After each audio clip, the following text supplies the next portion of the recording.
안녕하세요. 워런 버핏처럼 매주 신문을 박전무와 함께 읽으면서 투자의 고수가 됩시다. 웜의 신바고는 5월 22일 금요일 순서 시작하겠습니다. 드디어 금요일입니다. Thank God it's Friday입니다. 이번 주도 너무 바빠가지고요. 조금 금요일이 기다려지더라고요. 수요일 날 아침에 눈 뜰 때 계속 오늘이 혹시 주말인가 했더니 화요일이고 수요일이고 목요일이고 했었는데 오늘 밤만 지나면 토요일입니다. 어제 제가 쇼생크의 탈출에 피가로의 결혼에 나오는 저녁 한들바람이 뭐 하는 그 부분이 너무 좋아가지고 이 네이버 뮤직에 들어가서 그 부분을 한 1분 동안 같이 감상을 하려고 올렸는데 그게 저작권 이슈 때문에 그래서 그 부분 다시 편집하고 올리느라고 어제 업로드가 좀 늦어졌는데요. 걱정하신 분들 많으셨을 건데 죄송합니다. 자, 댓글 좀 읽어보겠습니다. 장인어른께서 주식을 하지 않는 조건으로 따님과 결혼을 허락하셨지만 아버님께서 하늘나라 가시고 재산을 정리하였을 때는 아버님의 주식 계좌가 있는 것을 보고 약간 실망했습니다. 30년 동안 아버님 말씀대로 주식을 안 하며 묵묵히 직장 생활을 하다가 아버님께서 돌아가시고 많은 생각이 머릿속을 흔들어 우리 부부의 노후 등등 머릿속을 흔들어 놓았습니다. 그래서 3년 전부터 주식에 입문하게 되었고 점점 큰 돈을 주식 계좌에 넣게 되면서 손실도 계속 늘어나는 것을 보고 왜 아버님께서 주식에 손을 넣지 말라고 하셨는지 알았습니다. 유튜브 채널을 보다 전무님의 말씀을 듣고 솔직하고 정직하고 그리고 처음 시작하는 주린이에게 위로가 되는 말씀을 듣게 되어 매일매일 전무의 방송을 듣고 있는 30년 차 직장인입니다. 이제는 하루라도 전무님 방송을 안 보면 하루 일과가 끝나지 않은 기분입니다. 라고 하셨습니다. 사실 인원분들이 지금 매일 10,000분 이상이 저희 웜의 신바과 아침 모닝 브리프를 애청하고 계시다 보니까 사실 어깨가 무겁습니다. 왜냐하면 틀리면 안 되는데 그 마음이 되게 큽니다. 그런데 그 마음 때문에 열심히 하게 되고요. 저희는 프로니까 열심히 해야 됩니다. 일반인들이 보시기에는 저 정도 저렇게 하면 몸 상하지 않나 그렇게 걱정도 많이 하시는데 프로니까 그렇게 저는 당연히 해야 된다고 생각합니다. 저희 고객뿐만 아니라 저희를 이렇게 신뢰하시고 방송의 내용을 듣고 참고를 하면서 투자하시는 분들이 많다 보니까 그래서 저희가 참 저부터 열심히 하다 보니까 우리 최 부사장 밑에 다 참 열심히 해줘가지고 너무 감사합니다. 저희가 여기 제일 위에 적혀 있는데요. 살짝 좀 더 보이게 하면 Trust is our DNA, Care is our spirit. 그 Trust는 저는 저희가 열심히 하고 거기에 따라 성과가 좋을 때 Trust가 생긴다고 생각하고요. 하나 더 저희가 이제 Care 굳이 안 해도 되는 걸 하는 이유가 금융이 너무 이제 좀 차갑잖아요. 차가운 금융 속에서 따뜻한 금융이 되자 하다 보니까 이렇게 소통하는 채널 그다음에 뭔가 이래 좀 중심을 제대로 좀 잡아야 되는데 저희가 뭐 100% 다 옳다는 건 절대 아닙니다. 저희 채슬리의 투자 스타일이 있는 거고요.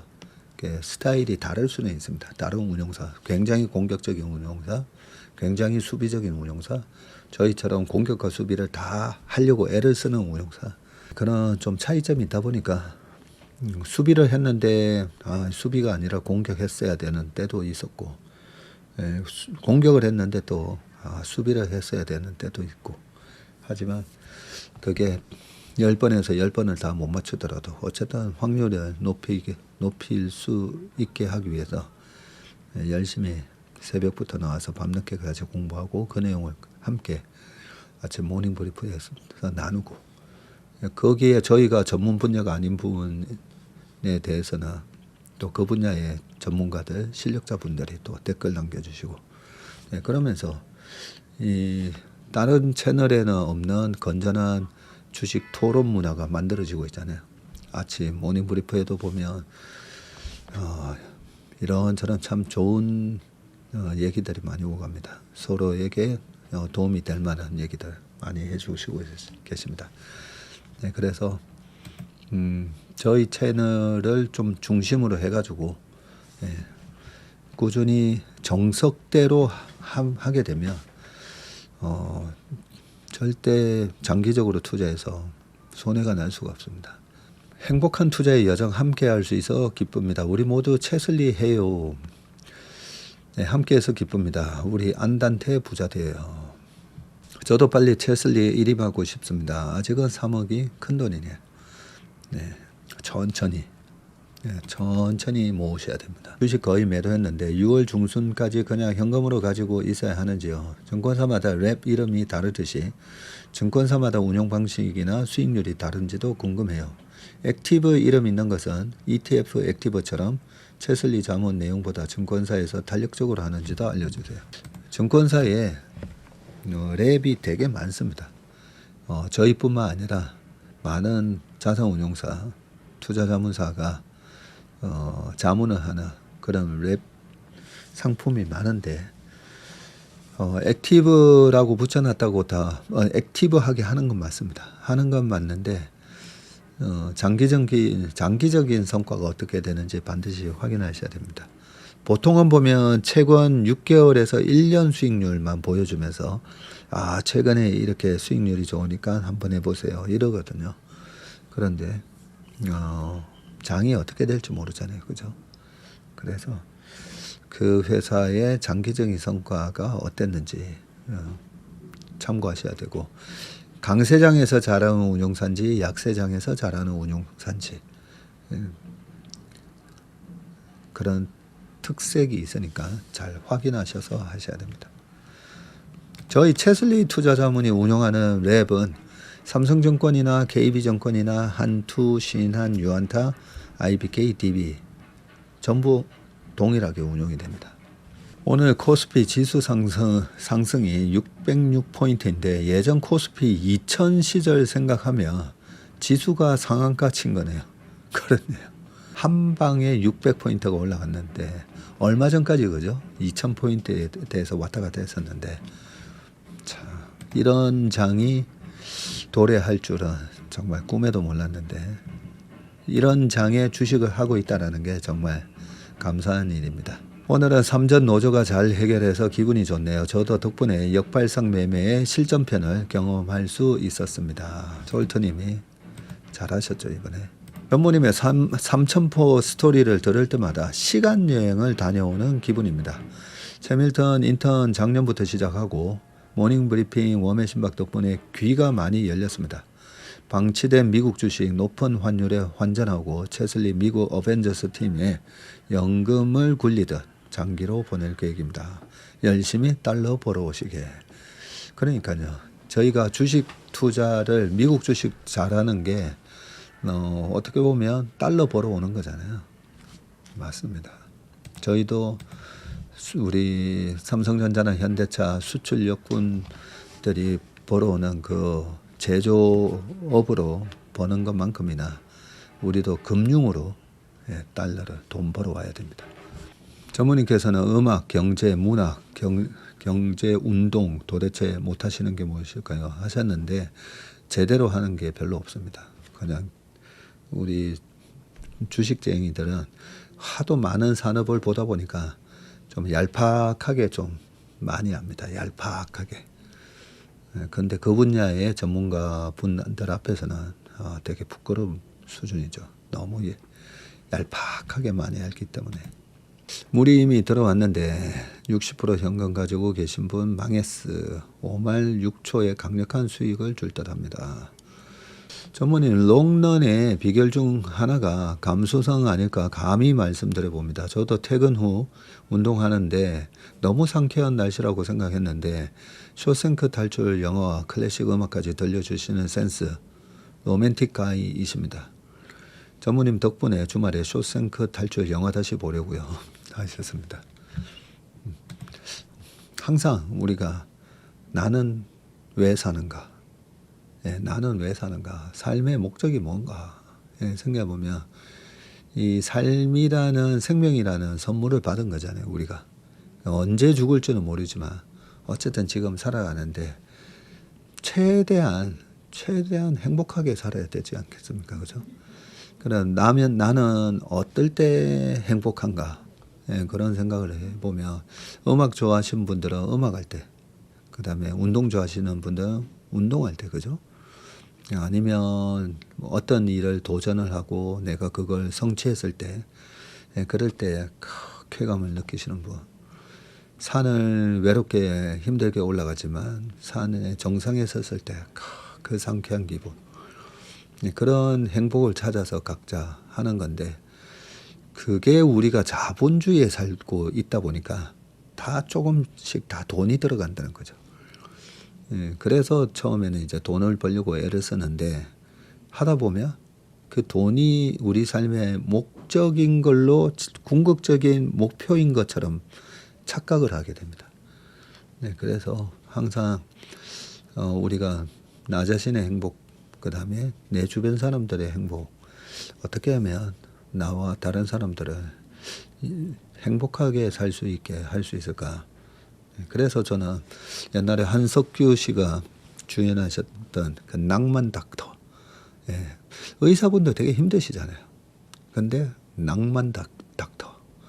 그래서 저는 그 낭만이라는 단어가 되게 좋더라고요. 돈을 벌 때는 치열하게 벌더라도 주식시장도 정말 이 힘든 시장 아닙니까? 그죠? 그렇더라도 마음만은 그래서 롬멜 장군, 제가 존경하는 롬멜 장군. 칼과 창에 피가 낭자하더라도 마음만은 순백. 그걸 유지하는 것이 그게 이제 진정한 기사다라고 말씀하신 것처럼 언제나 이 마음을 갖다가 로맨티카이라고 하셨는데 낭만 매니저가 되려고 노력합니다. 다 행복하려고 주식하는 거 아니겠습니까? 그죠? 백화점 같은 재계좌 27일 3시 30분에 꼭 전문의 뵙기를 희망합니다. 부산에 오면 연락 달라고 하셨던 분이셨는데 감사합니다. 다음에 부산 설명회 같은 거 한번 해달라고 가끔씩 연락 오거든요. 부산은행에서도 연락이 오고 경남은행뿐만 아니라 KB증권이나 은행 등 금융권에서도 한 번씩 해달라고 하시는데 매일같이 오후 3시 반에 또 신규 고객 상담도 있고 웜의 심박도 찍어야 되죠. 또 신차 분석도 해야 되죠. 투자 일기도 해야 되죠. 그러다 보니까 못 내려가고 있는데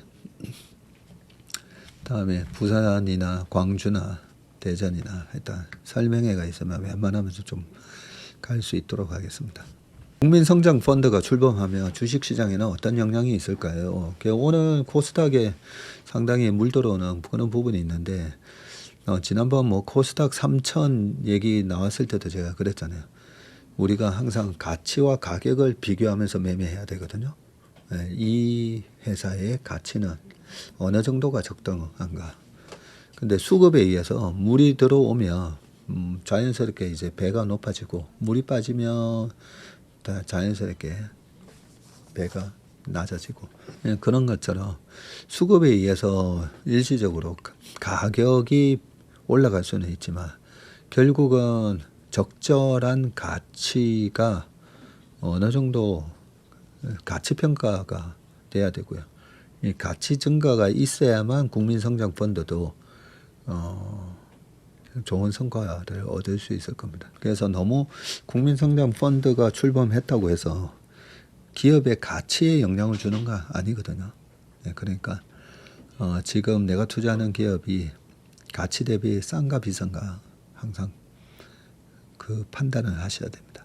부모님의 인생 영화가 제 인생 영화와 같다는 사실이 너무 좋네요. 제 인생 영화예요. 특히 그 장면은 최고의 장면이죠. 앤디가 문을 걸어 잠그고 음악이 교도소에 울려 퍼질 때의 감동이 저에겐 잊혀지지 않아요. 여기는 해외라 시간이 반대인데요. 출근하며 매일 아침에 전무님 방송 듣는데 솔직히 신문보다 매일 전무님의 마음속 이야기를 듣는 것이 제 하루의 즐거움 중 하나입니다. 이번 여름에 방문 예정인데 혹시라도 기회가 되면 다시 뵙고 싶네요 하셨습니다. 한국 오시면 저희 여의도 사무실 방문하시면 점심이나 저녁 같이 하시면 좋을 것 같습니다. 갱년기란 말에 빵 터졌네요. 저도 한 해만 지나면 육자를 달겠지만 마음만은 30대에 머물러 있답니다. 젊었을 때는 나이 들면 마음도 같이 나이 드는 줄 알았는데 아니더라고요. 그렇죠? 마음이 늙으면 안 됩니다. 네? 마음만은 청춘. 그죠? 오늘 제 계좌는 폭등의 수혜를 누렸지만 ATH 올타임 하이까지는 아니었습니다. 이달 2번 세게 맞은 여파를 아직 극복하지 못하고 있습니다. 주식 비중을 70%까지 채웠습니다. 내일 일본 CPI 발표가 노이즈를 일으킬 수도 있어서 30%를 남겨뒀습니다. 하지만 IRP는 ETF라 견딜 수 있다고 보고 100%를 채웠습니다. 사장코는 오늘 시장에 졌습니다. 짝짓기, 매칭, 주식 역사책 한 권 써주세요. 너무 재밌고 유익해서 계속 듣고 싶어요. 자꾸 일 벌리면 안 되는데요. 얼마 전에 저희 은사님 오셔가지고 과거 우리가 모두가 아는 철학자들, 철학자들과 주식, 그런 식으로 책을 올 연말에 쓰기로 교수님하고 약속을 했습니다.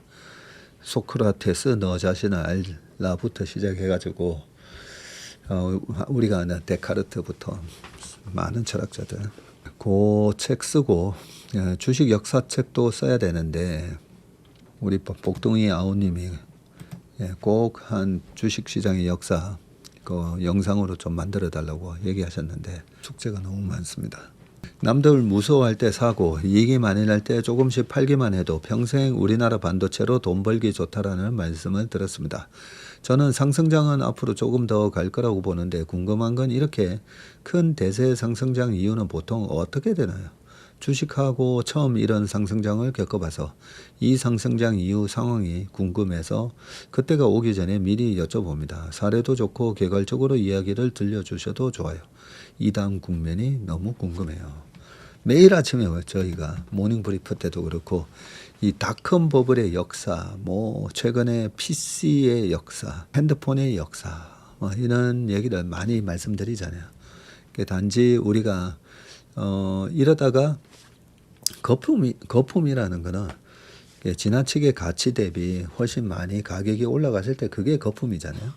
그런데 가치 상승이 고성장기에 들어갔기 때문에 PC 사이클 방금 말씀드렸던 핸드폰 사이클이라든지 클라우드 등등 고성장하면서 실제로 가치가 고성장을 했었잖아요. 그러면서 주가도 같이 빠르게 올라가는 거. 이 자체가 거품은 아니거든요. 거품이라는 거는 말도 안 되는 가격이 형성이 되면서 가치 대비 말도 안 되는 가격이 형성됐을 때 그게 이제 거품입니다. 그래서 과거 사례를 많이 말씀드리고 있으니까요. 그걸 한 번에 다 말씀드릴 수는 없지만 하지만 그 짧은 반도체 사이클은 최근에 2016년, 17년, 18년도에 그때 팡 기업들 중국에는 BAT, 바이두, 알리바바, 텐센트 이런 플랫폼 기업들이 오프라인 기업들 다 죽여가면서 플랫폼 기업들이 엄청나게 이제 거대해질 때 그때도 데이터 센터에 대한 공격적인 투자가 있었고 그때 정확한 워딩이 슈퍼 반도체 슈퍼 울트라 사이클이 왔다.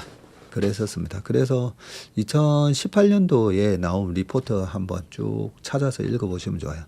2018년도에 삼성전자 하이닉스가 2019년 20년은 어떻게 전망했는지 전자 하이닉스에 대한 애널리스트들의 전망치 보면 아무도 예측을 못했습니다. 2019년도에 그렇게 큰 폭의 EPS 하락과 매출 하락이 있었을 거라고는 아무도 예상을 못했고 2023년도도 마찬가지입니다. 하이닉스가 구조 적자가 날 거라는 거는 아무도 2021년 2년도에 예상을 못했습니다. 그렇기 때문에 제가 공감은 빨리 신뢰는 천천히. 너무 믿지는 말라는 거죠. 그래서 계속 저희도 빅테크 기업들의 이번에 엔비디아도 마찬가지지만 계속 캐펙스 가이던스를 보잖아요. 다음 분기에도 니네들이 도대체 얼마나 투자할 건데, 예, 그런 걸 계속 모니터링하면서 이제 꺾인다 싶을 때 이제 잽싸게 도망 나와야 되거든요. 그래서 너무 과거 사례에 대해서는 우리가 잘 알고 있어야 되는데 지금 앞으로 어떻게 된다에 대한 부분은 항상 의심을 갖고 봐야 되고, 예, 언제든지 도망 나올 준비를 해야 됩니다. 볼 것이 별로 없던 시절 온 가족이 권투 많이 봤습니다. 알리와 포먼의 세계의 대결은 잊을 수가 없죠. 쇼생크 탈출은 저에게도 인생 영화 중 하나입니다. 웜의 심박에서 마음이 28인 전문인과의 추억여행도 즐겁습니다.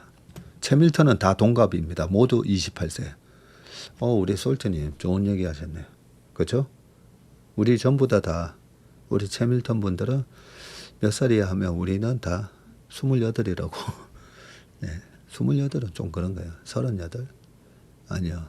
저는 28이에요. 왜냐면 98년생, 2004년생 뭐 이런 애들도 저한테 형님 하니까 우리 채밀턴 분들은 만나면 서로 다 야자 터도 되겠다, 그죠? 우리는 다 28. 네. 딸기파이님께서 4월 24일 한투 목표 수익률 랩 8회차 가입해서 운영되고 있어요 하면서 쭉 적어 주셨는데, 그 8회차가 그 목표 수익률이 딱 도달이 됐는데 그날 한투에서 이제 매도 준비를 하는 사이에 다시 시장이 쭉 빠져가지고 그게 목표 전환이 안 됐었죠, 그죠? 네, 그래서 저희도 되게 안타까웠었습니다. 그 4월 24일 날 했던 게 그것도 뭐 한 2주 만에, 그죠? 한 2, 3주 만에 목표 수익률이 돼서 딱 청산이 됐었어야 되는데 그 매도 주문이 나가기 위한 준비를 하는 과정에서 지수가 밀렸다고 얘기를 전해 들었었습니다. 네, 그 부분이 좀 안타까우실 거고, 그래서 매도가 되다가 다시 목표 수익률이 안 돼서 최근에 다시 매수를 하는 과정에 매도한 주식이 매도됐던 가격보다 좀 더 높은 가격에 하이닉스 같은 거 뭐 매수돼 되고 그런 걸로 속상하시다는 뭐 이런 얘기를 적어 놓으셨는데 충분히 이해가 됩니다. 근데 이번에 그런 좀 해프닝이 있었습니다. 저희도 그런 게 좀 아쉬워요. 목표 수익률 딱 달성됐을 때 그게 아마 다른 운용사나 전체적으로 보면 비슷한 상황이다 보니까 그날 달성됐다 하는데 시장이 확 밀려버렸거든요. 그러니까 좀 복불복이라고 좀 생각을 하시고요. 주식 요거 짧게 하고 끝날 건 아니니까. 근데 어떤 점 때문에 속상한 마음을 적어 넣으시는지 그 이유를 저희는 알고 있습니다. 그래서 최대한 그거 빨리 다시 목표 전환시키려고 열일하고 있습니다. 3월에 코스피 지수가 20% 이상 급락했고 5, 6월에 하락이 ABC로 진행돼서 15에서 20 가까이 빠질 거라고 보시는데 상승장에서 기업 이익이 이렇게 급증하는 구간에서 이렇게 조정이 올 수가 있는지 하셨는데 얼마든지 올 수가 있고요. 그래서 99년 사례도 보여드리면서 그 99년이 277, 98년 6월 달에 277에서 99년 말까지 지수 자체가 3배 이상 오르는 장에서도 언제든지 15에서 20% 조정은 2번 정도는 나올 수 있으니까 그 조정의 시기에서 뭐가 트리거가 될까? 6월 달에 트리거가 되는 몇 가지 이유를 말씀드렸잖아요. 그죠? 근데 6월 달에 그렇게 수급에 교란을 미치는 요인이 발생함에도 불구하고 시장이 별로 안 빠진다? 그러면 되게 강한 장이에요. 그러면 7, 8, 9월 달에 또 되게 세게 올라갈 수가 있거든요. 시장을 다 맞출 수는 없지만 시장이 요럴 때 조심해야 되는 부분이 있어서 그럴 때는 저는 주식은 좀 보수적으로 하는 게 맞다고 생각합니다. 애매할 때는 좀 보수적으로. 근데 다들 뭐 시장이 폭락했을 때 잘 못 들어가잖아요. 근데 폭락했을 때 들어가면 거의 뭐 100% 먹는 거거든요. 그럴 때는 좀 과감하게 하고. 애매할 때는 애매할 때 그냥 버티면서 와 올라가면 더 올라가면 야 역시 잘 버텼어 이럴 수는 있는데 저 같은 경우에는 제 돈이면 그냥 가만히 들고 있기도 하겠는데 수익률에 되게 많이들 이제 민감해 하시기 때문에 그럴 때는 애매하면 일단은 좀 줄이는 게 맞다라고 늘 그렇게 저는 생각합니다. 정이 아니라 한국은 시기와 질투의 민족. 네, 그렇게 생각하시면 안 됩니다. 그게 우리가 너무 좁은 땅덩어리 속에서 많은 사람들이 인구 밀도가 좀 높잖아요. 그리고 외세 침략이 참 많았었지 않습니까? 그죠? 네, 그러다 보니까 좀 생존을 위해서 빡세게 살아오다 보니까 시기도 하고 질투도 하고 뭐 그런 부분이 있는데 그거는 어느 나라 사람이나 다 똑같다고 생각합니다. 70대이신 저희 부모님은 평생을 은행에 예금 적금만 하셨고 경주에 땅만 사놓으셨어요. 늘 우리나라 돈 가치가 너무 떨어진다며 불평만 하시고 지방 부동산 가격은 늘 제자리거나 제가 은행 예금 일부를 채슬리에 일임하라고 설득 중인데요. 아무리 전문가라도 돈을 잃을 수 있는 거 아니냐며 걱정하셔서 선뜻 결정을 못 하시는데 뭐라 설득하면 좋을까요? 라고 하셨습니다. 이럴 때는 그냥 5천만 원 최저 금액으로 랩 가입하셔가지고 1년, 2년, 3년 1년, 2년, 3년을 그냥 그 랩을 장기 성과용으로 그냥 한번 가입을 하셔서 이 눈으로 보는 수밖에 없어요. 눈으로. 아니면 지금 상황에서 항상 걱정입니다. 4천에서는 야 벌써 4천 왔는데 4,500, 5천, 5,500, 6천 한번 경험을 해보시는 수밖에 없습니다. 2년, 3년 지나면 이제 그러시죠. 그때 왜 5천만 원만 하라고 했냐고 그랬을 겁니다. 좀 더 설득을 해서 한 3억, 4억 하라고 그러지. 퇴근 후 이어폰은 필수입니다. 채슬리의 귀는 온전히 내어주고 집안일에 손은 또 바빠집니다. 중딩 딸랑구들을 위해 손, 귀, 뇌, 심장 다 전투 중이네요. 오늘도 잠깐씩 보니 장이 그네를 타는 기분을 느끼게 하네요. 오늘은 그래도 많은 분들이 또 힘이 났을 듯 합니다. 시간이 갈수록 욕심은 줄고 계좌 관리의 중요성을 더 느끼게 되네요. 채슬리 만나기 전부터 19만 늘리던 제 계좌는 아직도 몸살 중이지만 빠른 정리는 또 어려운지라 살짝 깝깝해지는 요즘이네요. 정리되면 채슬리 랩부터 시작하려 본청 내지 약수익에 예약 걸어두고 회사 다니는 요즘이에요. 시간이 아깝지만 시장은 늘 존재하기에 제 차례는 조금 더 기다려보는 중입니다. 웜의 소통은 여기까지 하고 이제 신문 기사 읽어보도록 하겠습니다. 자, 첫 번째 기사 보도록 하겠습니다. 화웨이 때문에 도전받는 황웨이. 우리 황 형님은 항상 보면 이 자켓이 멋있습니다. 그죠? 엔비디아가 또다시 시장의 기대를 뛰어넘는 어닝 서프라이즈를 기록하며 AI 생태계의 절대 강자임을 입증했다. 엔비디아는 20일 1분기 실적 발표를 통해서 전년 동기 대비해서 85% 급증한 816억 달러, 약 122조 원의 매출을 기록했다고 밝혔고요. 월가의 전망을 훌쩍 넘어선 수치로 12개 분기 연속 최고 분기 매출 신기록을 경신했습니다. 야, 12개 분기면 4, 32, 3년 내내 신기록을 세웠다 그죠? 전체 매출의 92%는 이 데이터 센터 부문이 견인했습니다. 구체적으로 AI 연산을 담당하는 데이터 센터 컴퓨터가 77% 증가한 604억 달러이고 데이터 전송을 담당하는 데이터 센터 네트워킹은 199% 늘어난 148억 달러를 기록했는데 GPU뿐만 아니라 AI 데이터 센터 안 GPU끼리 초고속으로 연결하는 네트워크 장비까지 잘 팔고 있다는 걸 의미하는데요. 2분기 전망도 긍정적입니다. 엔비디아는 블룸버그가 집계한 시장 평균 예상치 870억 달러를 상회하는 910억 달러를 제시했고요. 젠선왕 엔비디아 CEO는 스스로 판단하고 행동하는 에이전틱 AI가 도래하면서 AI 인프라 수요가 포물선 형태로 폭발하고 있다고 강조했고요.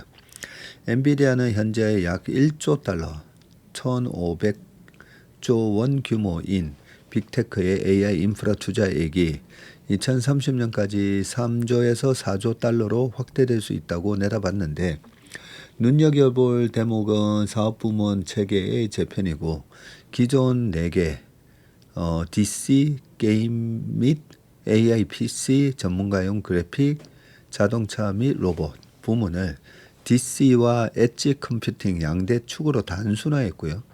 전체 사업 구조를 DC 중심으로 재편해서 종합 AI 생태계를 부각하려는 전략으로 풀이가 됩니다. 다만 화려한 성적표에도 시장의 반응은 미지근했는데 엔비디아 주가는 실적 발표 전 정규장에서 1.30% 상승했으나 발표 직후의 시간외 거래에서는 오히려 1.2% 안팎의 하락세를 보였죠. 한없이 높아진 눈높이와 시장의 경쟁 심화에 대한 우려가 확산한 탓으로 풀이가 되고 있습니다. 엔비디아가 제시한 2분기 전망치 910억 달러는 일부 월가 큰손들이 기대했던 전망치 960억 달러에는 미치지 못했고요. 라이벌인 AMD는 탈 엔비디아 움직임에 힘입어서 시장 점유율을 넓히고 있고 핵심 고객사였던 구글은 자체 AI 칩, 이 TPU를 앞세워서 독자적인 클라우드 인프라 구축을 공식화했습니다. 엔비디아의 고객이 빅테크에 지나치게 집중돼 있다는 우려도 나오고 있는데 이들 중 하나라도 이 설비 투자, 캐펙스를 줄이기 시작하면 엔비디아 매출은 흔들릴 수가 있고 여기에 미국의 대중 수출 통제 여파로 거대 시장인 중국 내 AI 칩 주도권을 현지 기업인 화웨이에 내주게 된 점도 뼈아픕니다. 중국 시장은 한때 엔비디아 AI DC 매출의 최소 5분의 1을 차지할 정도로 컸지만 미국이 AI 칩 수출 규제에 나서면서 현재 중국 시장 매출은 제로가 됐습니다. 중국 매출이 빵인가 보네. 황 CEO는 화웨이는 기록적인 한 해를 보냈고 내년에도 놀라운 성과를 거둘 것으로 보인다면서 우리는 사실상 중국 시장을 그들에게 내준 셈이라고 했고요. 최근 트럼프 대통령의 방중 등으로 중국 수출 재개방 가능성이 커지고 있는 것에 대해서는 애널리스트와 투자자들에게 아무것도 기대하지 말라고 전했다며 신중한 입장을 보였습니다. 공급 과열과 주가 선반영에 대한 경계론도 만만치 않은데 미국 이마케터의 제이콥 본 애널리스트는 관건은 엔비디아가 이 AI 인프라 투자 열기를 적어도 2028년까지 지속할 수 있음을 투자자들에게 스스로 증명해내는 것이라고 강조했습니다. 두 번째 기사입니다. 오늘부터 선착순입니다. 40% 소득공제 국민성장펀드가 출시됐습니다. 아까 댓글에서도 질문이 있었는데요. 국민자금으로 반도체, 2차전지 등 첨단 전략산업에 투자하고 그 성과를 함께 나누는 국민참여형 국민성장펀드 상품이 20일 출시가 됐는데 올해 국민대상 모금액은 총 6천억 원 규모로 오는 6월 11일까지 3주간 선착순 판매되네요. 주요 은행 10개사와 증권사 15개사 영업점을 직접 방문하거나 온라인으로 신청할 수 있습니다. 투자 한도는 전용 계좌 기준으로 1인당 연간 1억 원, 5년간 최대 2억 원까지네요. 전용 계좌로 가입해서 3년간 유지하면 세제 혜택을 받을 수 있는데 소득공제는 가입 다음에 연말정산 때 투자금 구간별로 적용이 됩니다. 자, 3천만 원 이하는 40%, 3천에서 5천까지는 20, 5천에서 7천까지는 10%의 공제율이 적용되면서 최대 공제액은 1,800만 원입니다. 예를 들어 연봉 1억 원인 직장인 A씨가 해당 전용 계좌에 7천만 원을 투자하면 처음 3천만 원에는 40%, 다음 2천만 원에는 20%, 나머지 2천만 원에는 10%의 공제율이 각각 적용이 되어서 총 1,800만 원의 소득공제를 받을 수가 있습니다. 세금 계산 대상 소득이 1억 원에서 8,200만 원으로 줄어드는 효과가 있는 셈이고요. A시의 적용 세율을 지방소득세 포함 38.5% 정도로 가정하면 연말정산 환급 효과는 약 693만 원, 그러니까 1,800만 원 공제받는 거에 곱하기 38.5% 내가 낸 세금을 다시 돌려받으니까 한 700만 원 돌려받네요.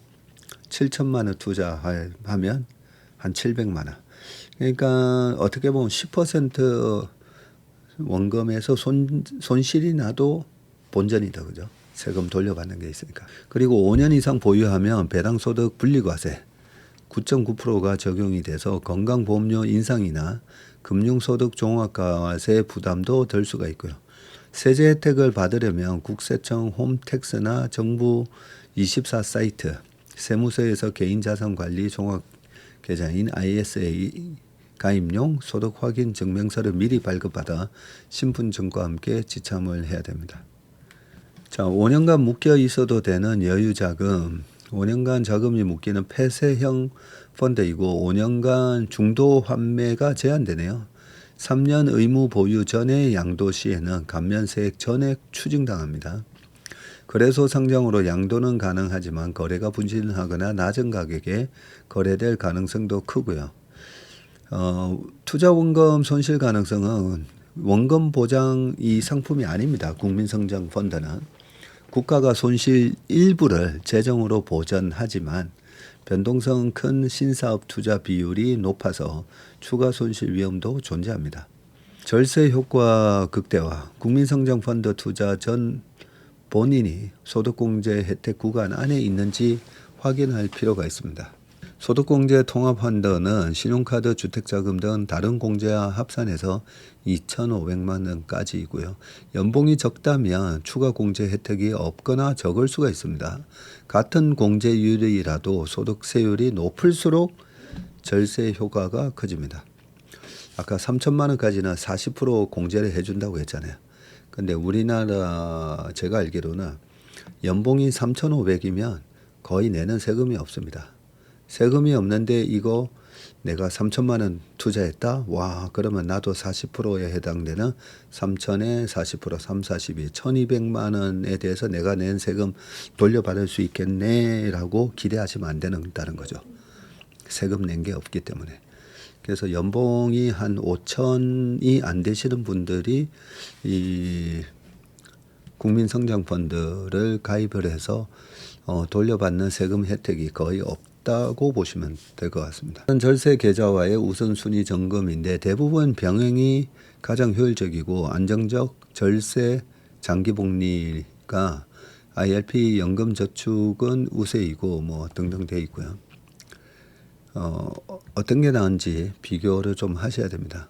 자, 금융사 판매사별 수수료와 이벤트 혜택도 비교를 해봐야 되고, 정부는 출시 첫 2주간 전체 판매분의 20% 한 1,200가지를 서민 전용 물량으로 우선 배정하기로 했고요.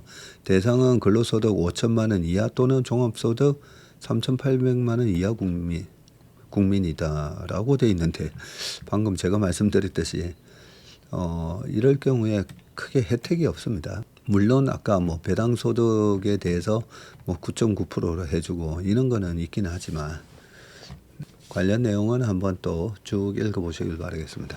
상장 속도 내는 스페이스X의 의결권의 85% 머스크목이라고 되어 있는데 일론 머스크의 스페이스X가 다음 달 IPO를 앞두고 기업 목표와 재무 현황, 의결권 구조 등이 담긴 투자 설명서를 20일 공개했습니다. 스페이스X가 미국 증권거래위원회에다가 제출한 이 S-1에 따르면 이 회사는 차등 의결권 구조를 도입하고요. 일반 투자자에게는 한 주당 의결권 1개를 부여하는 클래스 A 주식만 공개되고 창업자인 머스크와 소수 내부 관계자들은 이 주당 의결권 10개가 주어지는 클래스 B 주식을 보유할 수가 있습니다. 머스크는 현재 클래스 A 주식이 12.3%, B 주식이 93.6%를 보유하고 있어서 전체 의결권의 한 85.1%를 장악하고 있습니다. IPO 후에도 독점적인 지배구조를 유지할 수 있게 되는 셈인데 한상원 토스증권 애널리스트는 머스크는 장기적 목표를 달성하기 위해서는 창업자의 일관된 의사결정과 통제력이 중요하다는 인식을 가지고 있는 것으로 해석이 되고요. 다만 이처럼 머스크 한 사람에 의존하는 기업 구조는 이 키맨 리스크를 안고 있습니다. 스페이스X의 대차 대조표와 공상과학 소설을 뒤섞어 놓은 듯한 투자 설명서는 기업 규모와 야심, 비즈니스 모델 측면에서 전례가 없다면서 억만장자 머스크의 관습에 얽매이지 않는 행보는 그에게 충성스러운 지지자들을 확보할 수 있게 해줬지만 투자자들을 불안하게 만들기도 했다고 평가했습니다. 네.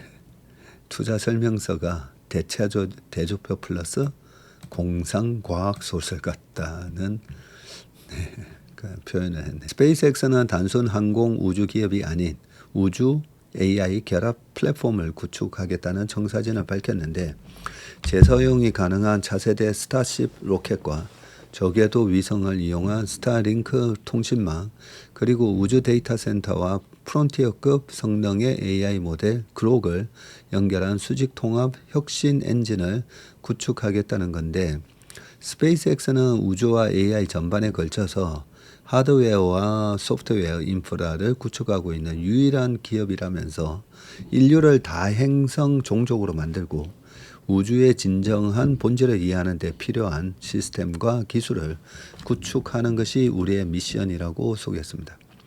실적과 수익 구조도 공개됐는데 스페이스X는 올 1분기 19억 4,300만 달러, 2조 9천억 원의 영업 손실을 기록했고 같은 기간 매출은 46억 9천만 달러, 7조 700억 원으로 이 가운데 스타링크 등 위성통신 사업 매출이 대부분을 차지했습니다.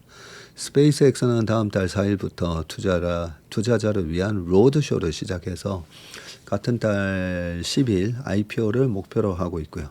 계획대로 IPO에 성공할 경우 스페이스X의 기업 가치는 1조 7,500억 달러, 한 2,600조에 달할 것으로 예상이 됩니다. 이는 엔비디아와 알파벳 등에 이어서 글로벌 시가총액 한 6위에서 7위 수준입니다. 네, 여기 실적이 나오죠. 올 1분기에 한 3조 정도 영업 손실을 기록을 했고 매출은 7조 정도. 이 가운데 스타링크 등 위성통신 사업 매출이 대부분입니다. 모든 IPO 주식이 다 똑같지는 않겠지만 미국 IPO 주식은 워낙 꿈의 주식들, 혁신 기업들이 상장이 많이 되는데 그 혁신 기업들 상장됐을 때 보면 팔란티어도 그랬고 우버도 그랬지만 쿠팡도 그랬고요. 이 IPO 이후에 하루 이틀 정도 반짝합니다. 반짝하는데 항상 그 다음에는 이 보호예수 물량이 쏟아져서 그런 건지 모르겠는데 또 이래 쭉 빠집니다. 많이 빠지고 제대로 기업 가치 평가를 받게 되는데 이번에 상장할 때 좀 더 자세한 펀더멘털 내용들이 나오기 때문에 그 내용을 보고 적정 기업 가치는 한 얼마 정도가 맞는지 나중에 한번 말씀을 다시 드리도록 하겠습니다. 자, 도파민 증시 뒤에 숨겨진 그림자라고 되어 있는데 증시는 뜨겁지만 시장을 둘러싼 환경은 녹록지 않습니다. 글로벌 경기 둔화와 인플레이션 부담이 이어지는 가운데 국내 증시는 반도체와 유동성에 크게 의존하는 모습이고요.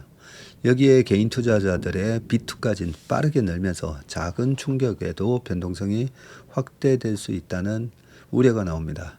더군다나 최근에는 반도체 업종 역시 노조, 정책, 공급망 변수 등 각종 리스크에 노출되어 있다는 평가인데 모건 스탠리도 변동성을 경고했는데요.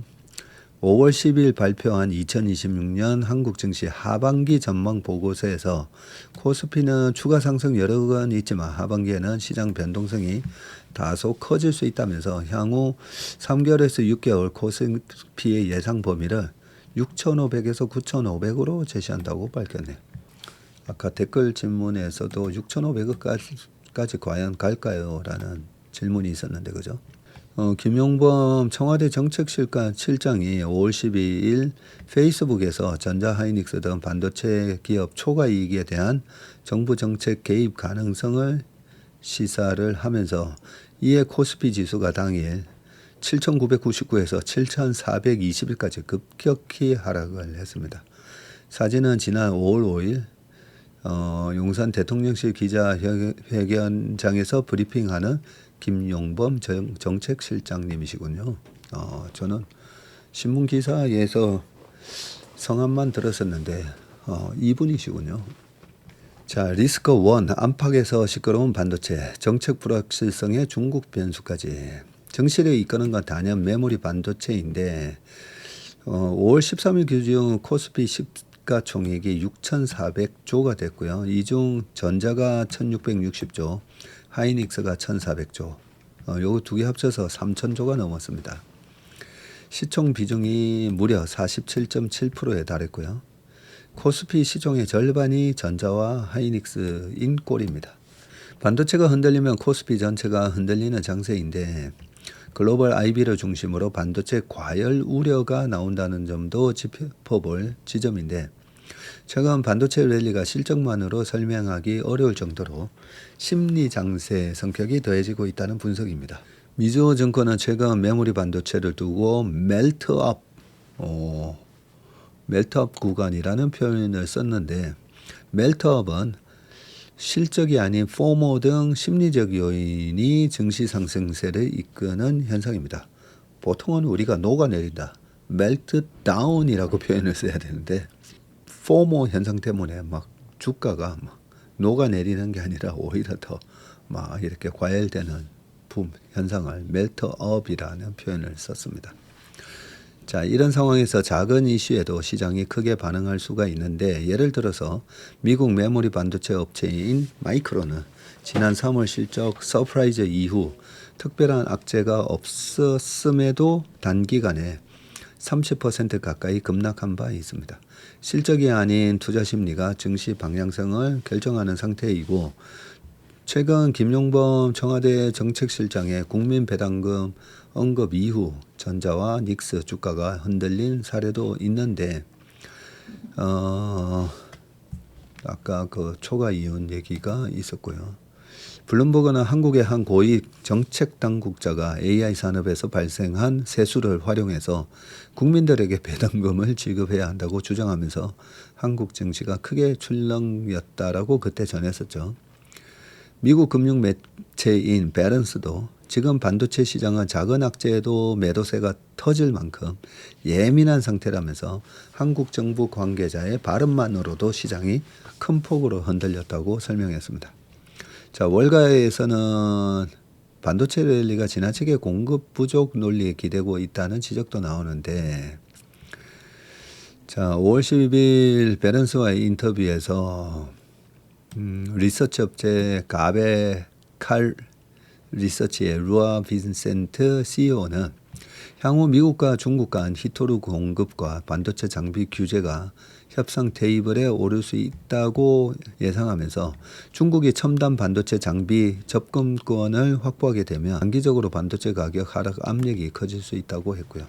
현재 중국은 네덜란드 ASML의 첨단 노광 장비 수입이 제한되어 있는 상태인데 미중 갈등은 완화 국면에 접어들고 있고 중국은 시진핑 주석의 9월 미국 국빈 방문을 공식화하기도 했고요. 만약 반도체 장비 규제가 완화되면 중국의 반도체 생산 능력은 예상보다 가파르게 개선될 전망입니다. 범용 디램 부문에서는 이미 추격이 한창인데 중국 메모리 반도체 업체들은 앞다투어 증설 계획을 내놓고 있는데 창신 메모리는 올해 디램 생산 능력을 연간 30만 장 수준까지 확대하겠다고 밝혔고요. 시장에선 변화 움직임도 감지되고 있는데 반도체 업계에 따르면 HP, 델, 에이수스 등 PC 제조사들은 이 창신 메모리의 범용 디램 채택을 검토 중입니다. 전자와 하이닉스의 핵심 수익원이 여전히 범용 디램이라는 점을 고려하면 창신의 추격은 슈퍼사이클의 변수로 작용될 가능성이 높습니다. 자, 두 번째는 빚으로 주식 투자를 이어가는 이 비투랠리인데 현재 신용거래 융자 잔고가 25조 4천억 아닌데 훨씬 큰데 그죠? 여기 아마 코스피에서만 코스피네요. 맞네. 코스피 신용융자가 25조고요.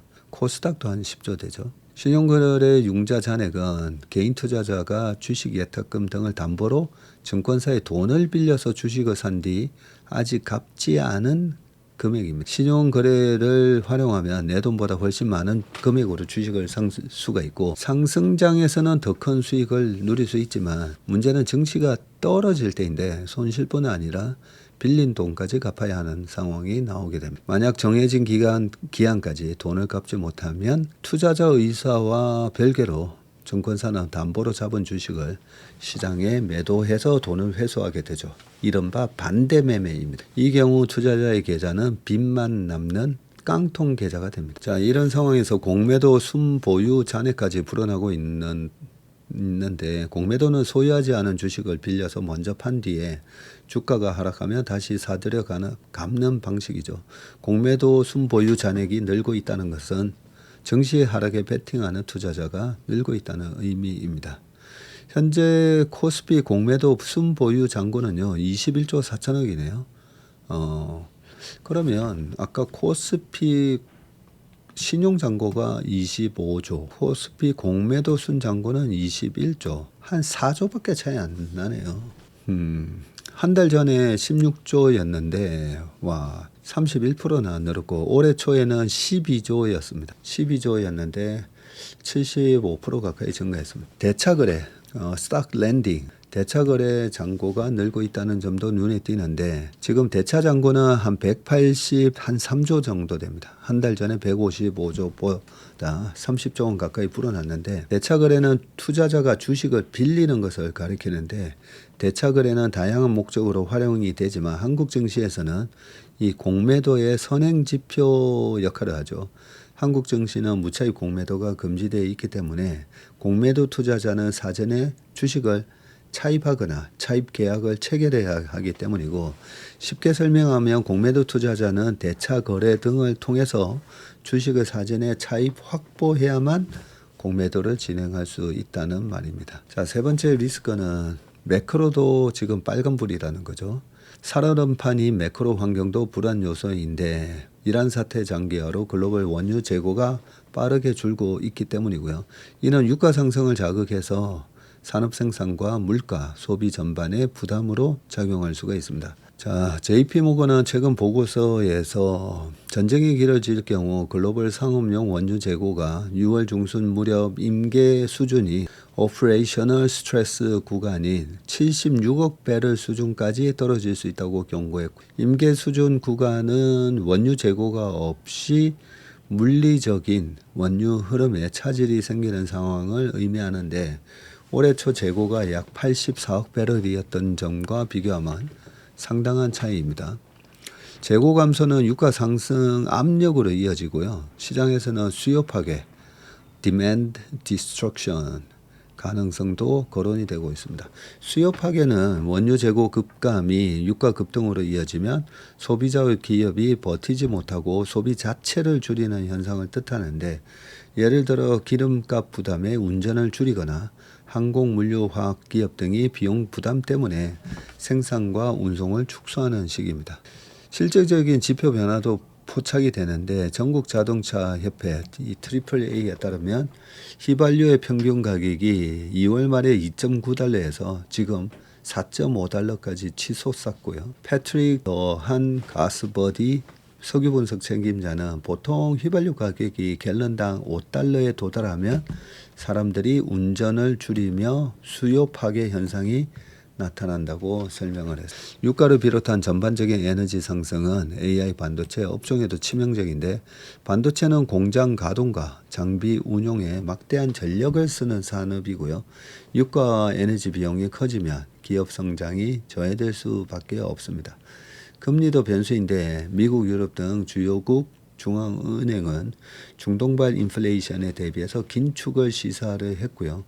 유상대하는 부총재 역시 ADB 연차총회에서 금리 인하를 멈추고 금리 인상을 고려할 때가 됐다고 언급을 했습니다. 금리가 오르면 외국인 자금 이탈 압력이 커지고 이자 부담에 증시 유동성도 위축이 될 수가 있습니다. 자, 코스닥 언제쯤 벼뜰까? 코스닥 시장이 약했죠. 정부는 3천 스닥을 외치며 부실 기업 퇴출 등을 추진 중이고 코스닥 신뢰도를 끌어올려서 투자자 유입을 이끌겠다는 구상인데 다만 최근 외국인 통합 계좌 서비스로 인해서 늘어난 해외 개미가 변수로 떠오릅니다. 자, 외국인 통합 계좌는 외국인이 국내 증권사의 계좌를 개설하지 않고 현지 증권사를 통해서 한국 증시에 상장된 주식을 거래할 수 있도록 만든 제도인데 2017년 도입됐지만 계좌 개설 주체 제한과 즉시 보고 의무 등 규제 부담으로 활용도는 미미했습니다. 하지만 지난 1월 정부가 개설 주체 제한을 풀고 관련 규제를 대폭 완화하면서 상황이 달라졌습니다. 이 과정에 해외 인플루언서 계정을 통한 시세 조정 우려도 제기되는데 X에 지금 팔로워가 30만 명에 달하는 세레니티는 4월 30일 오로스 테크놀로지를 언급을 했고요. 이날 오로스 테크놀로지 종가가 34,500원이었는데 다음날 상한가 기록했다고 합니다. 그리고 다음날 또 다시 급락하고 피로틱스도 마찬가지였다네요. 자, AI가 초래할 금융 위기를 담은 시트리니 보고서로 이름을 알린 시트리니 사례도 있는데 5월 4일 X에 흥미롭게 보고 있는 한국 기업 리스트를 올리며 미코를 언급했고요. 그러자 미코 주가가 종가 26,050원에서 27,900원까지 올랐으나 그 다음 22,500원으로 하락했다고 합니다. 해외 개인 투자자의 단기 매수세가 붙으면 주가가 빠르게 치솟고 이후 차익 실현 매물이 나오면서 급락하는 흐름이 나타났다고 합니다. 중소형주는 특히 수급 변화에 민감한 종목인데 시가총액이 작고 유통 물량이 많지 않아서 단기 매수세에도 주가가 크게 움직이기 때문입니다. 강진혁 신한 애널리스트는 해외 리테일 자금은 SNS 언급량이 폭증하며 수급 집중 구조를 만들어서 종목의 단기 유동성을 유발할 가능성이 있다면서 일부 종목 쏠림이나 변동성 확대 등 투기성 자금에 따른 시장 영향이 나타나서 양날의 검이 될 수 있다고 분석했습니다. 자, 반도체 초과 세수 미래 세대로 베일벗은 K국부펀드인데 자, 정부가 반도체 수포 호황에 따른 이 초과 세수 일부를 하반기에 출범할 예정인 한국형 국부펀드에 투입하기로 했고요. 애초 산업은행 등 정부가 보유한 공기업 지분과 상속세 물납 주식을 현물 출자해서 초기 자본금 20조 원을 마련할 계획이었는데 여기에 현금 출자까지 더해져서 종잣돈을 30조 원 가까이로 키우기로 했고요. 불어난 세수를 현 세대를 위해 바로 사용하지 않고 미래 세대를 위한 국부 창출에 보태겠다는 취지입니다. 자, 2027년 예산안에 국부펀드 출자용 예산을 반영하는 방안을 추진하는데 오는 6월 국회에 제출할 국부펀드 설립 법안에 현금 출자 근거를 명시할 방침이고요. 현금 출자 규모는 수조 원에 달하는 것으로 전해졌습니다. 국부펀드는 장기 수익을 위해 다양한 국내 자산에 투자하는 국가 보유 투자기금인데 노르웨이는 북해 유전에서 나오는 석유, 가스 수입을 미래 세대를 위해 투자하고자 1990년 국부펀드를 세우고 세계 최대 규모로 키웠습니다. 우리 정부에서도 반도체 슈퍼사이클에 따른 대규모 세수를 단기 재정 지출로 소진하는 대신에 노르웨이처럼 국부펀드에 적립해서 미래 세대를 위한 자산으로 활용해야 한다는 공감대가 형성이 됐고 슈퍼 세수는 길어야 2, 3년이라면서 이 돈을 현 세대가 모두 써버릴 게 아니라 중장기 관점에서 국부펀드에 저축할 필요가 있다는 의견에 무게를 싣고 있습니다. 한국형 국부펀드는 국내 전략산업 부문의 성장 단계, 유망 기업에 장기 투자할 것으로 전망이 되는데 재무적 투자자가 아니라 기업 성장을 돕는 전략적 투자자라는 점에서 외환 보유액을 국내와 투자자산에 분산 투자하는 한국투자공사와 구분이 됩니다. 자, 1959년에 이 대형 가스전을 발견한 네덜란드는 천연가스 수출로 유례없는 호황을 누렸는데, 하지만 가스를 팔아 벌어들이기 위하는 네덜란드 통화 가치를 밀어 올렸고요. 제조업 가격 경쟁력을 훼손하면서 산업 기반을 갉아먹었습니다. 이처럼 자원 산업 호황이 산업 전반의 경쟁력을 훼손하는 이른바 네덜란드병을 경계한 노르웨이가 유전과 가스 개발에서 나온 수익을 이 국부 펀드에 차곡차곡 쌓았고요. 유전 가스 개발 이익에 취해서 산업 경쟁력이 훼손되는 것을 막고 미래 세대와 에너지 수입의 과실을 나누기 위해서입니다. 노르웨이 국부 펀드는 반도체 슈퍼사이클이 빚어진 여윳돈을 활용하려는 한국 정부의 롤 모델로 거론이 되고 있습니다. 이런 건 좋은 것 같아요. 반도체 호황 때문에 엄청난 돈이 세수로 거치게 되는데, 그걸 갖다가 여기저기 이제 써버리는 것보다 이런 국부 펀드 만들어서 그죠? 자산을 취득하는 거잖아요. 잘 됐으면 좋겠습니다. 이 다음 달 국부펀드 설립 법안이 국회에 제출되고 27년 예산안에 관련 재원 편성이 이루어지면 이 한국형 국부펀드가 탄생을 하게 됩니다.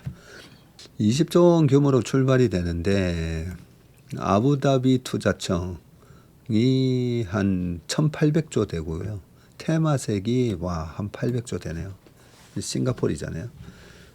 거기에 비해서는 턱없이 작습니다. 정부는 슈퍼 세수를 활용해서 초기 종잣돈 규모를 키우고 수익률을 높여 재원을 불려나가겠다는 건데, 최근 캐나다가 출범시킨 국부펀드인 캐나다 스트롱 펀드의 초기 자본금도 한 우리나라 돈으로 27조 원 규모로 시작했군요. 자, 전략은 뭔가? 전략은 그로스 펀드입니다. 성장 가능성이 높은 기업에 투자해서 중장기적인 관점의 동반자가 되겠다는 취지이고, 지배구조는 한국투자공사를 본뜰 가능성이 높은데, KIC는 이사회 위에 민간위원이 참여하는 운영위원회를 설치해서 정부 개입 여지를 최소화시켰고, 국부펀드는 유망 기업을 가려내는 눈이 중요한 만큼 인재 확보에도 공을 들일 계획입니다. 최소한 KIC 수준만큼 보상하는 방안이 거론되는데, KIC의 지난해 직원 평균 연봉은 1억 3,140만 원이었군요. 자, 우려도 적지 않은데 150조 원 규모의 국민성장펀드가 출범한 상황에서 국부펀드까지 국내 투자 시장에 들어오면 기업 가치에 거품이 생길 수가 있기 때문입니다. 해외 자산에 적극 투자하는 테마색과는 달리 국내에만 투자한다는 점도 우려 요인으로 꼽히고요. 김정식 연세대 교수는 결국은 기술력이 있는 기업을 골라내는 것이 핵심이라면서 엉뚱한 곳에 투자하면 기업 가치만 고평가되는 부작용이 발생한다고 했습니다. 국부에 도움이 된다면 해외 투자도 굳이 막을 필요가 없다고 조언을 했습니다. 자, 마지막 기사입니다. 항상 이 중앙일보 기사를 금요일마다 검색할 때 허지영 교수님의 마음상담소가 있나 보게 되는데, 말하지 않는 이야기다. 자, 오늘 어떤 내용일까요? 심리치료는 제게도 여전히 참 어렵고 두려운 작업입니다. 심리과학, 뇌신경학적 지식 위에다 내담자의 이야기를 실시간으로 통합해서 여러 축의 가설을 순식간에 세웠다가 무너뜨려야 합니다. 매 회기 내담자에게 필요한 질문을 정확한 순간 적확한 단어들로 건네어 내담자의 이야기를 이끌어내야 합니다. 그리고 이 작업을 더욱 어렵게 만드는, 그러나 홀로 끈질기게 답을 찾아야 하는 질문이 하나 있습니다. 지금 여전히 무엇을 이야기하지 않는가? 지금 여전히 무엇을 이야기하지 않는가? 자기 이야기를 하려 자발적으로 상담 장면을 찾아와서도 쉽게 말하지 못하는 주제들이 있습니다. 나의 결핍감과 열등감, 원망과 분노, 그리고 내가 정말 마음 깊이 바라온 것들. 이유는 여러 가지입니다. 무의식적으로 억압하고 있거나 의식적으로 억제하고 있거나 자신만의 이야기가 실제로 부재한 것입니다. 먼저 어떤 이들은 그렇게 해야만 내가 간신히 살 것 같아서 고통스러운 감정과 소망들을 무의식적으로 억압합니다. 이런 경우라면 저는 함께 모르는 척 하기를 택합니다. 그러던 어느 날 그의 마음이 조금 더 강해진 때에 그 조심스러운 이야기는 다시 모습을 드러낼 것입니다. 그때까지는 함께 짐짓 못 본 척하고 더 이상 묻지도 않고 내담자의 반 발자국 뒤를 따라 났습니다. 저마다의 속도가 있을 겁니다. 자, 두 번째는 의식적으로 그 이야기를 억제하고 조절하고 있는 경우인데 그 생각과 감정에 마음을 주지 않기로 결정한 건데 흰 곰을 떠올리지 않으려 노력할수록 흰 곰이 더 자주 생각나는 이 반동 효과는 세상에 잘 알려진 이론이지만 후속 연구들은 일관된 결과를 내놓지는 못했습니다. 그러니까 불편한 생각이나 감정에서 주의를 거두기로 내가 결심한다면 실제로 정신건강이 나아진다는 연구들이 이어진 거죠. 일례로 2023년 캠브리지 대학 연구진들은 16개국 연구 참여자들에게 두려운 생각, 상상 금지를 3일간 하게 했더니 실제로 고통스러운 생각에 빈도도 줄어들고 감정적 영향도 덜 받게 되었으며 이 효과는 3개월까지도 지속되었다 보고 있습니다. 즉 우리가 모든 괴로운 주제를 반드시 탐색하고 직면할 필요는 없다는 거네요. 흐린 눈 하며 지내는 것이 실보다 득이 더 많다면 불안정 애착이나 낮은 자존감 문제에서도 내 안의 어린아이에서도 이제 보다 자유로워지시면 좋겠습니다. 지금의 나에게 도움이 된다면 어떤 이야기들은 얼렁뚱땅 덮어두는 것이 오히려 과학적인 대처법입니다.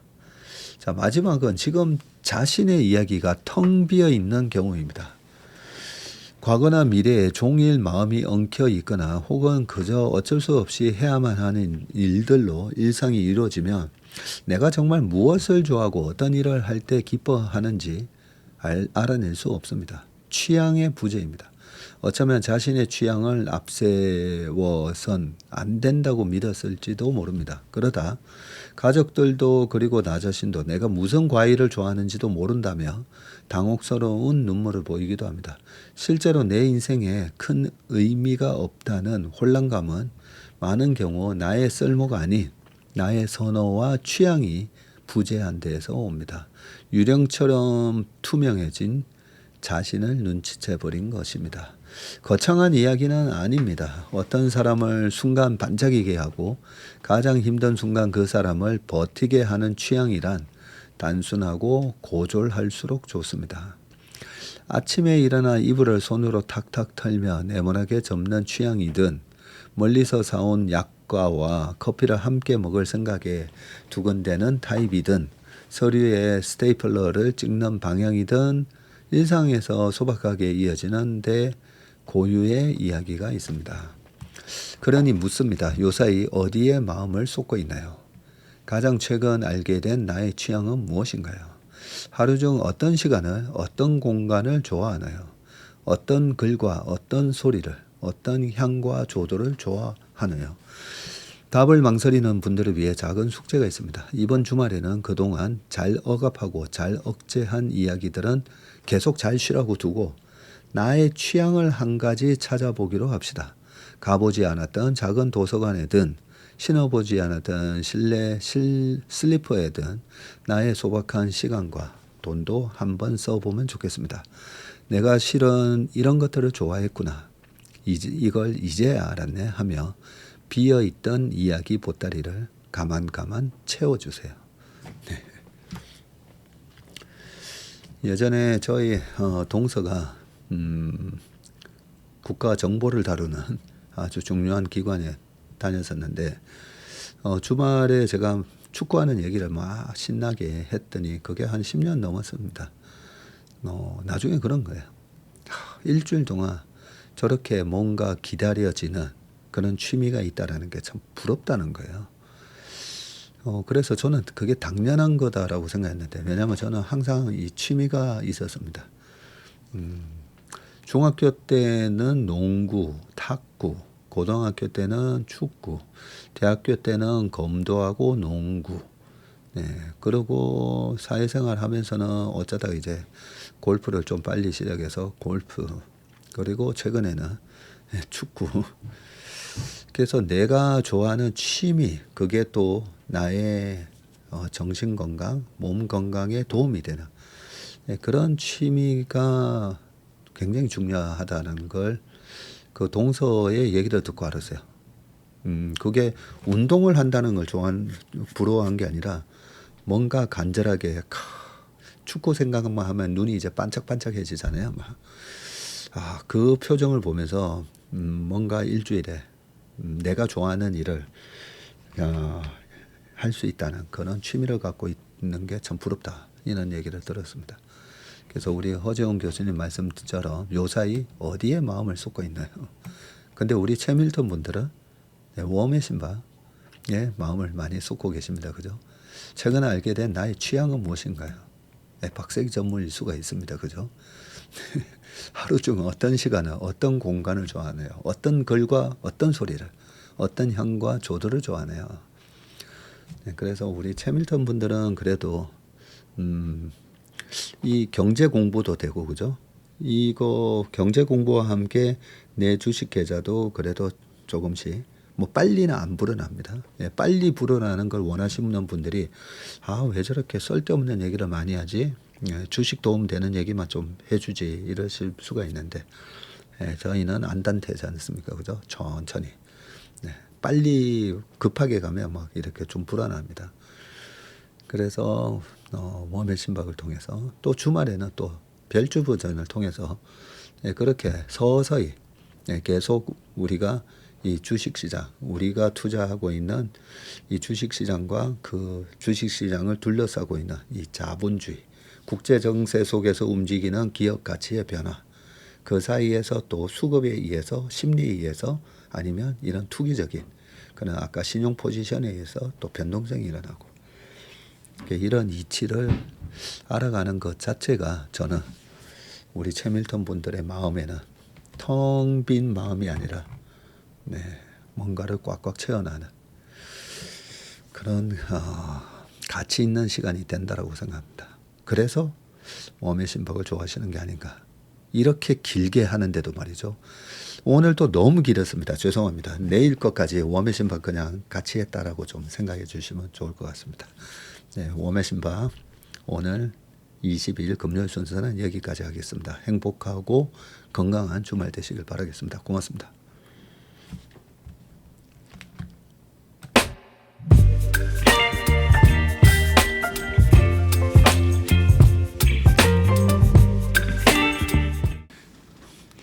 안녕하세요. 채슬리 투자자문의 박세익입니다. 최근 저와 채슬리 이름을 도용해서 투자 사이트라든지 밴드, 텔레그램, 카톡 채널 등에서 이 리딩방으로 유도한 뒤에 금전적인 피해를 입히는 이 사칭 사례가 빈번하게 지금 발생하고 있습니다. 저를 비롯해서 저희 채슬리 투자자문의 임직원들은 SNS나 온라인 채널 등을 통해서 일체의 투자자문 활동을 하지 않고 있습니다. 저희는 정식 자문을 하기 위해서는 반드시 저희 회사에 내방하셔서 계약서 작성 절차를 거쳐서 진행되기 때문에 이외의 모든 유료 무료 지금 투자자문 행위는 불법이므로 각별히 주의하시길 바라겠습니다. 의심스러운 채널이나 메시지를 받으시면요, 피해를 방지하기 위해서 즉시 신고하시거나 삭제하시길 바라겠습니다. 대부분의 사례가 이 사칭 사례에 피해를 보신 분들의 핸드폰을 제가 보면 이 방에 오셔서 무료로 투자를 도와드립니다. 뭐 이런 얘기를 하고 있고요. 거기에 보면 어떤 밴드로 특정 밴드로 유도한 다음에 돈을 송금하라고 되어 있습니다. 그 과정에서 저희하고의 일체 계약 관계가 없기 때문에 그렇게 돈을 송금하라고 하는 부분에 있어서 특히나 유의를 좀 해주시기 바라겠습니다. 저뿐만 아니라 많은 또 저희 업계의 유명인을 사칭한 그런 사칭방도 많이 지금 기승을 부리고 있는데요. 공통적인 특징이 앞으로 몇백 %가 날 급등주를 알려줄 테니까 이 방에 가입을 하라. 그러고 난 다음에 금전적인 부분을 갖다가 송금을 요청하는 그런 형태의 수법을 쓰고 있기 때문에 그렇게 무료로 주식을 알려드립니다. 이런 문자를 받으시면 바로바로 삭제를 하시길 바라겠습니다. 저희 채슬리와 채슬리 임직원들을 많이 사랑해 주시는 저희 채슬리의 고객분들 그리고 저희 채슬리의 이 구독자분들이 이런 사칭 피해가 일체 발생하지 않기를 바랍니다. 그러면 여러분들의 가정과 일터에서 항상 평화와 행복이 가득하시길 기원합니다. 감사합니다.